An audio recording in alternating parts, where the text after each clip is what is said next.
Hello, welcome back.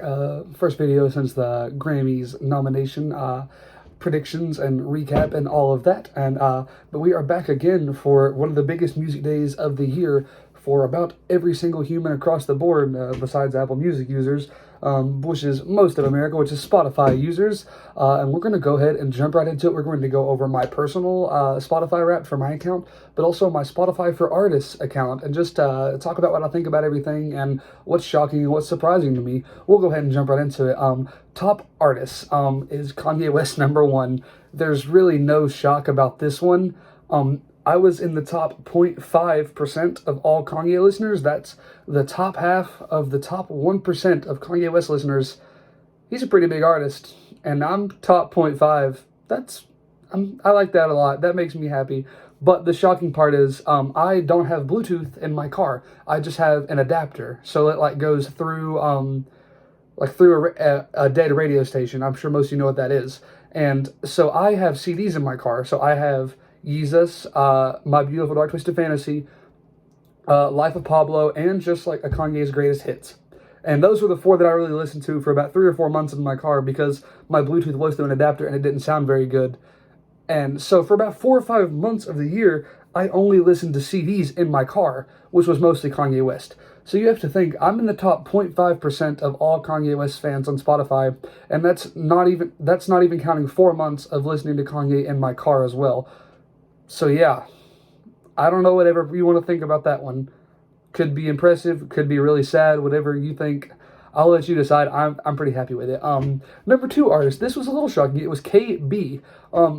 Didn't see this one coming, if I'm going to be honest. I mean, I like KB a lot, but I would have not guessed he would be number 2, especially after I was not a fan of his album this year and haven't listened to it more than 2 times probably. But I did listen to Armies and 10K and Lil Boy a lot, but still, it's shocking that he's that high. And one recurring theme that you'll see throughout this is that we play basketball at my church, and I play music through the speakers. So I listen to Christian rap a lot, but I have a big playlist of Christian rap songs because I want clean music playing through church speakers. Because what if somebody walks in and they just hear, Young Thug or Travis Scott? That would be a little weird in a church. So there are a lot of Christian rap music that is really high on my list of top songs and all that. But this also helped push KB up to my top 2. But I'm a huge KB fan, so I'm not really that mad, just a little shocked. Number 3 is Travis Scott. This is not surprising at all. I would have thought he would have been number 2 if I'm being honest. But I've listened to Rodeo nonstop the last 2 months, just getting into the album for the first time. But I've always loved Astroworld, always been one of my favorite albums ever. So Astroworld kept him there, and then Rodeo really pushed him into the top of the last 3 months. So yeah, big Travis Scott fan, got a lot of hits, really good just shuffle playlists for when you have a big group of people in your car or you're playing basketball somewhere else and you need like just music to play in the background. Travis Scott, of course, legendary. Number 4 is Lil Baby. This is also not shocking at all to me. My Turn was a good album, not great. I enjoyed it a lot, but Lil Baby is such good workout music. Just quick bursts of just like trap, like really fast, quick flow. So like that's not shocking at all. But I really did. I listened to Some to Prove, Whoa, and what's the other one? I can't remember. I think it's Forever, the one with Lil Wayne. All 3 of those a lot, and I like The Bigger Picture a lot too. So Lil Baby, not shocked at all to see him here at number 4. But number 5 is where it's pretty good. It's me, of course. I'm my own 5th most streamed artist, and it's not just because I want to bump my numbers up. It's a lot of it like when you take time to sit and produce a full song, like you make the beat, you mix and edit the vocals and all that. It's just like the sense of pride you get listening to something that you created every aspect of. It's so entertaining. And I also listen to my music through all kinds of speakers just to try and see what I didn't mix correctly, what I can improve on in the next song. So yeah, that's probably the main reason I'm top 5 on my own list, is because a lot of it is because just the sense of pride and enjoyment I get of seeing all my work culminate into like a finished product, and also just to see what I can improve on. Total minutes listened was 19,500, but like I said, this isn't counting the first half of the year only being through CDs in my car. So there's a really good chance this is around 40 or 50,000 if I have Bluetooth in my car. If I had to guess, I would say 50,000 just because I drive a lot, especially to my college and back home, because I live like 30 minutes from my college. So I'll drive home and then I'll drive back to school a lot, sometimes twice in one day. So yeah, 50,000 is probably my accurate estimate of that. My top genre was rap. I mean, that's no shock. If you look in my like subgenres and all that, melodic rap is really high, which is where like Travis Scott and people like that and Young Thug come into play. So that makes sense. Top songs of the year. This is the craziest part. Is number one is "Praying Hands" remix from Ty Brazzle and Triple E. Why this is so shocking is because it was my number two song of 2019. I didn't think I listened to that song this much this year. I really wouldn't have guessed it, but apparently I did.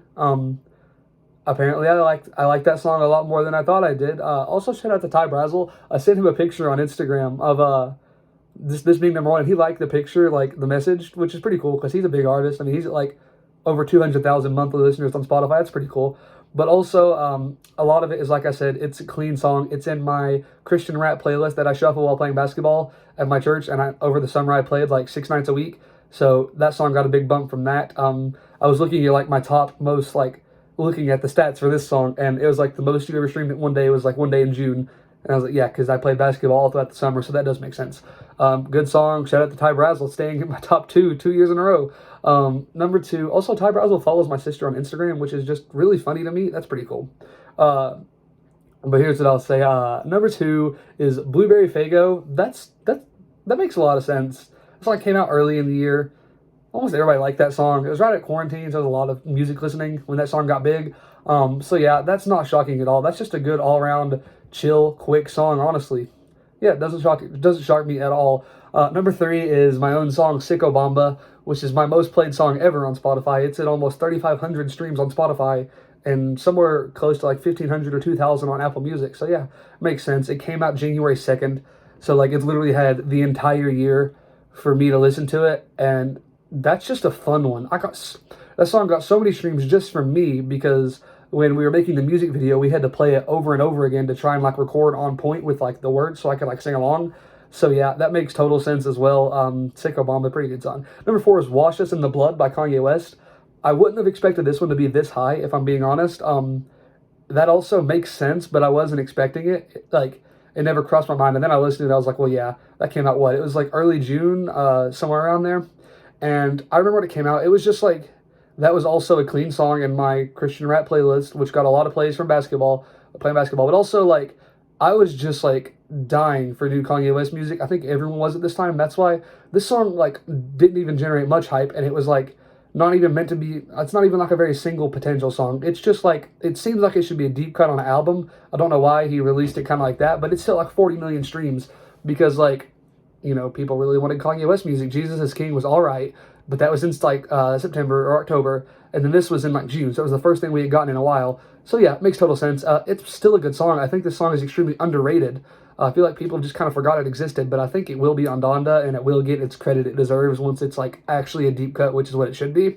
But number five is Follow God. Once again, no shock at all. This is such a quick song. It's like 2 minutes long. It's also clean, so it's in my basketball playlist. But just so quick, so catchy, so right to the point that you just want to play it over and over again. Same with the Old Town Road effect of like making the song short and to the point. So then you want to keep listening to it because hey, that was good and it was quick. Why not stream it again?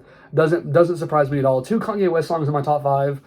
Doesn't surprise me at all. I would have, if I was guessing, I would have not even had Praying Hands remix in my top 5. I would have thought What's Poppin' would be in there. That's the only kind of shocker was that was even in the top 5. Very much less number 1. Not really sure why. Like I said, it's still kind of shocking to me.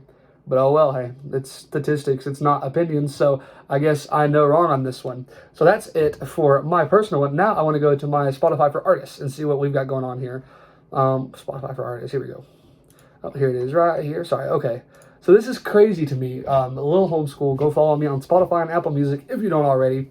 But I got 5,500 streams just on Spotify, which is absolutely crazy to me. I want to go look back at my 2019 numbers. They're somewhere on my Facebook. I can find them, but it was at less than 2,000, I think. Just that's crazy to me. Just really popped off this year. My music did really good. People really seem to like it. It's really improved. Every new song I've put out, I've considered my best one because I am still learning and still improving. But 5,500 streams, man, that's just amazing. That just makes me happy to see. I know that doesn't seem like a lot, but that makes me really happy. 147 hours. Wow. That's just, it's really just exciting to see that people actually do enjoy it. Sometimes, my own music. Oh, well, I love it. It makes me happy. 147 hours. Then I had 2,500 listeners. That's crazy. Like, I reached such a wide audience. I don't understand how.